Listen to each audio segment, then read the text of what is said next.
You have probably heard about something called the Great Wealth Transfer. So, this is the idea that at some point, baby boomers are going to be passing down about like $5 gazillion to their millennial children. At least that's the narrative we've been talking about like for at least a decade. And there were going to be tons of opportunities about that. And, it was going to affect the economy and all sorts of things. But it may not be quite so simple. Vanguard has done a bunch of research in this area to get a gauge for sentiment about how this is looking from the boomer perspective and the millennial perspective. And they have some surprising findings. Our guest is Mario Cianfarani, head of distribution at Vanguard Canada. And he joins us now to talk about what they found. Hello there. Bruce, thank you for having me. I Excited about said this conversation. I said gazillions of dollars, and maybe that's a bit of hyperbole. What is it? Trillions? How much are we talking about? How much is this wealth transfer supposed to be? Bruce, depending on how you look at it, it is a sizable amount of money. We're talking in the trillions potentially of that transfer from parents, older generation to the younger generation. But, studies anywhere between, $1 trillion to $2 trillion of money moving from parents to their kids, hopefully over the next 10 years or so. And we've done a little bit of work in terms of what the expectations are from both sides. And I think that's what we're going to be talking about today. Yeah. And, the older generation has amassed this wealth in part because of, their savings habits, the rise in the equity markets, the Yeah. increase in the value of their homes. And the younger generation sure could use some of this cash given how much they will have to pay in turn for a home. But you did this survey and you highlighted some differences in the way those two generations perceived how this was going to unfold.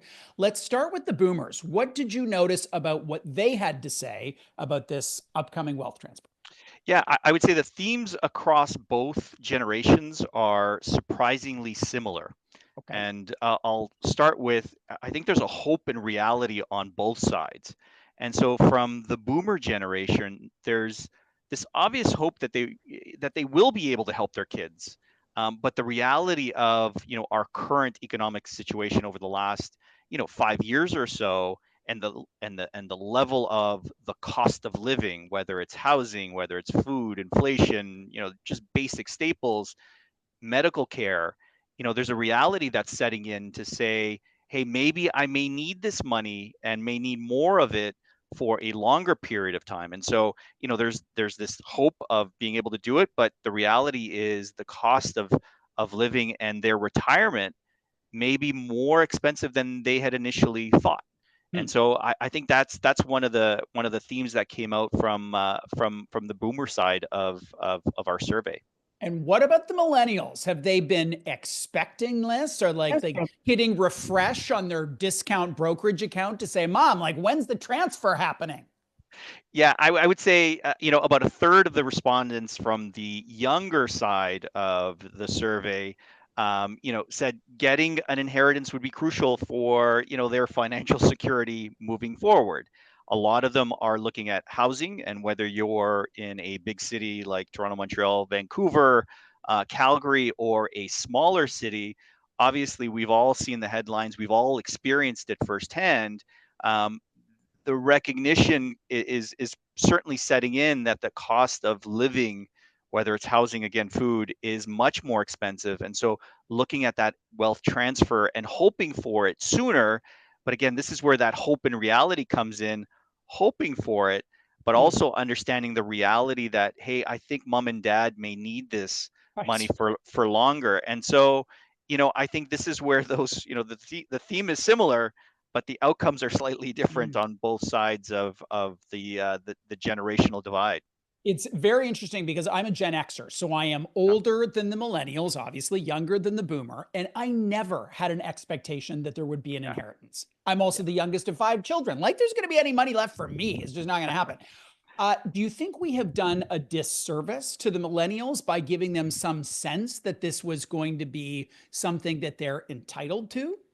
Yeah, I think I've heard a lot around that entitlement, and I think that didn't necessarily come across in our survey. It wasn't necessarily a sense of, hey, I want this. I think it was more, looking at their parents and seeing what they have and saying, hey, and the conversations happening intra-family, that maybe, there might be something left over, and that conversation happening sooner. And so I think it's not necessarily a sense of entitlement, but I think it's, hey, if you can give it to me sooner, as opposed to, when you're, not around. Let us enjoy that wealth together. Yeah. But certainly, I think what our survey has highlighted is, the economic reality of our current situation across both of those two generations. And so it is a really nuanced conversation across families. When you're looking at who you spoke to, was that universe almost entirely, or at least mostly, people who were of significant means? And I ask because my day Yeah. job is running a nonprofit credit counseling agency. There are a lot of boomers who are in a really tough financial Yeah. situation, even those who are homeowners. So I always find this kind of odd to think about the wealth transfer in Yeah. aggregate, that this is going to happen for everybody. Everybody's in a Yeah. position where they're passing on hundreds of thousands of dollars when they Yeah. sell their big house. And that's just not the reality for what? Most Canadians, the majority of Canadians, I don't know, but not a lot of people in the population at large compared to the total are sitting on, $5 million in assets. For sure. Our survey was broad based, so Vancouver to St. John's. So we covered as much of the country as we possibly could across, obviously, demographics, across gender. So I think we got a really good sample in terms of, and obviously across sort of net worth.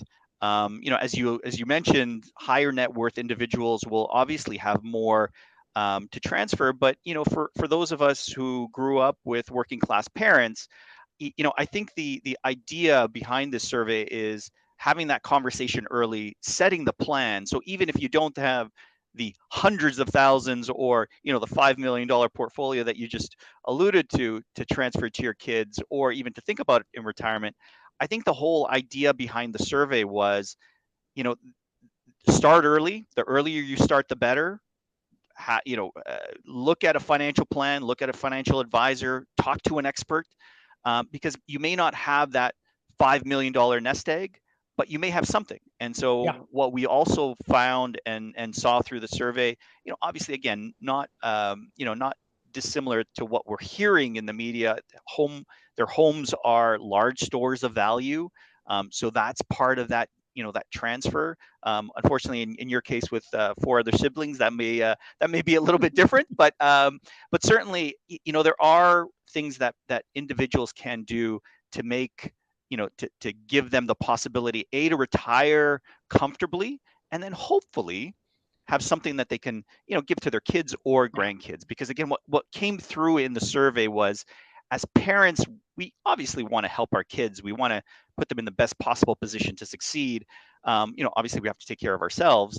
But that was the other big theme that came across, some of the survey results and some of the responses.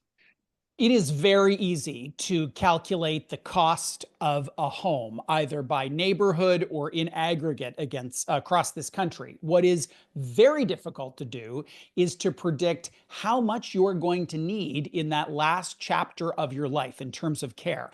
And many seniors live quite healthily in their own home or in a simple condo, and others are paying 5 grand, 10 grand a month in order to receive the care that Yeah. they need. How do the boomers start to factor in what that number realistically looks like? Because it is a very wide range. It is. And I think this is where, having a financial planner, having an advisor who you can sit down with to go through where you are financially, what your goals are for retirement, for your future. Is this something that, you have kids that you could potentially or may want to live with? You may not necessarily, or do you want to stay in, the home that you grew up in?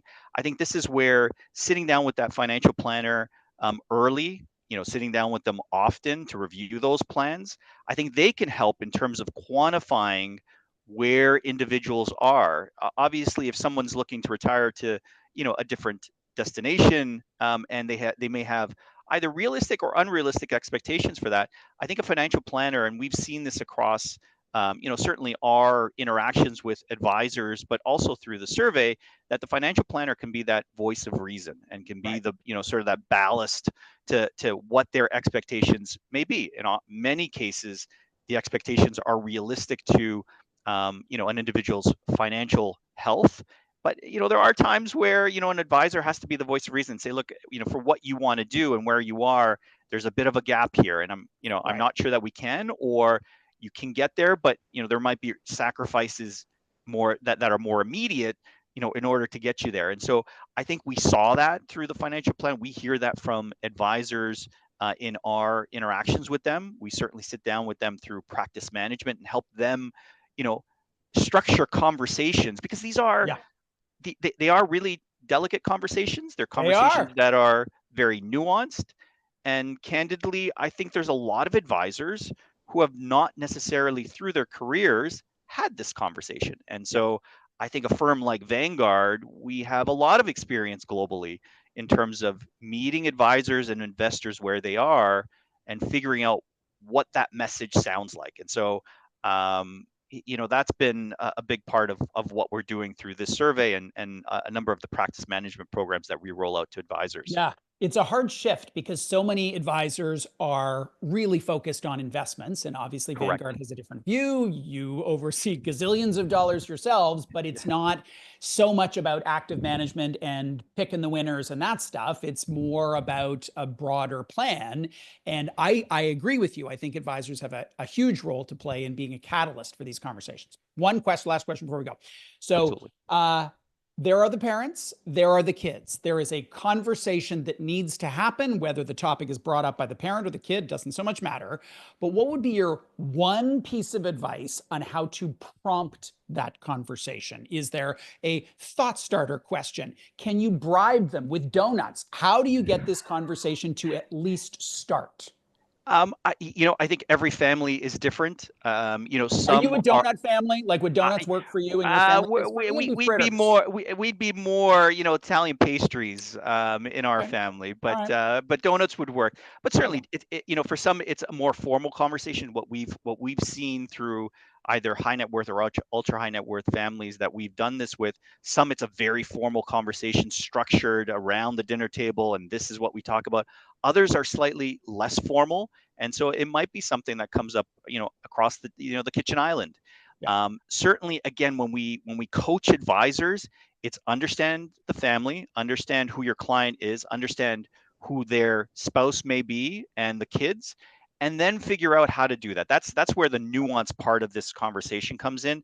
There isn't, unfortunately, a one size fits all. We're going to get the Krispy Kreme donuts, and this is going to work for everyone. For others, for some, it may not. And The you key, will have to have slightly different conversations for different clients. But I think they're really fruitful, and we're encouraging people to have this conversation early and often. to keep the metaphor, I think it's biscotti and cannoli. I Oh, think there you go. You got it. really what we should be You got talking it. about there. Yeah, You depending got on it. where in Italy you're from, of course. The desserts are Absolutely. regional in nature. Absolutely. Mario, thank you for your time and insight today. I appreciate it. Thank you, Bruce. Mario Cianfarani is head of distribution at Vanguard Canada, and he was here to talk about the great wealth transfer. Sure, it could be great for some people, but it could also be not so great for others. And the key thing is to begin that conversation now.